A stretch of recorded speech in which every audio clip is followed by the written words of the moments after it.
saada porukkaa niin kuin näkyy. Me lähdetään tästä nyt etsimään snorklauspaikkoja. Tänne on tultu snorklaamaan tosissaan. Niin. Me käytiin just vuokraamassa tämmöiset skootterit ja tyylikkät kypärät. Nyt me taas nähtiin tää thaimaalainen perinteinen moottoripyörän vuokrauskokemus. Se toimii sillä tavalla, että sä saat sen skoban kohtuu edullisesti. Se on ihan kohtuullisessa kunnossa, ei tää nyt huonoa. Ja sit kaverit sanoo lähteessä, että tankki on tyhjä, me ostaa bensaa.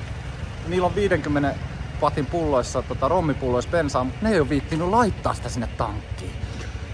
Sitten kun me hypätään tähän kyytiin, ne sanoo, että rengas on tyhjä. Ja sitten kun me tullaan takas, ne varmaan haluaa, että me tankataan sen niille täyteen. Niin tämmönen on normaali thaimaalainen moottoripyörän vuokraus. Nyt kun mä vertaan tähän meidän koko Voltin kokemukseen. Meillä skobat on aina täynnä sähköä, kun sä menet hakemaan ne. Sun ei tarvitse sonklata kenenkään kanssa. Me jouduttiin jättää passikin pantiksi tonne, mitä ei kannattaisi koskaan tehdä. Meillä sitä ei jätetä, me ei haluta teidän passia. Ja tankki on täynnä, kun sä palautat skoban, sun ei tarvii sitä täyttää. Niin se ei ole pelkästään se, että siinä menee pikkasen rahaa, mutta siinä menee tosi paljon aikaa. Me ollaan täällä saarella nyt ehkä semmonen 4-5 tuntia, joten jokainen minuutti on tärkeä meille.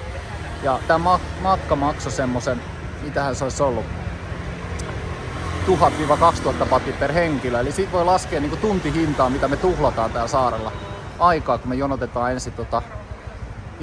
ensin näitä bensoja ja sitten pahimmillaan me vielä vekslataan niiden vuokraamon kanssa, kun ne leikkii, että joku naarmu on tullut siihen skopaan. Katsotaan, miten palautus sitten hoituu, mutta tästä aina muistaa, että minkä takia mun koko Volt tehty. Se on just tämän takia, että tää on aika tietyllä tavalla nopeeta, mutta ei ole asiakasta mietitty lainkaan. Ja nyt me ventataan tässä bensa-asemalla ensin, että me saadaan tankattua täyteen nämä skobat, ketkä ne olisi voinut tankata tuolla itse. Mitä helvettiä. No kyllä tää nyt niinku nopea tietysti oli, ei tarvinnut 20 minuuttia odottaa rekisteröitymisestä. Ei tarvinnut. Mutta lähtökohtaisesti ehkä liukan turvata. Me ollaan nyt Shark Bayssä kohta olla. Ja tää paikka on aivan upea.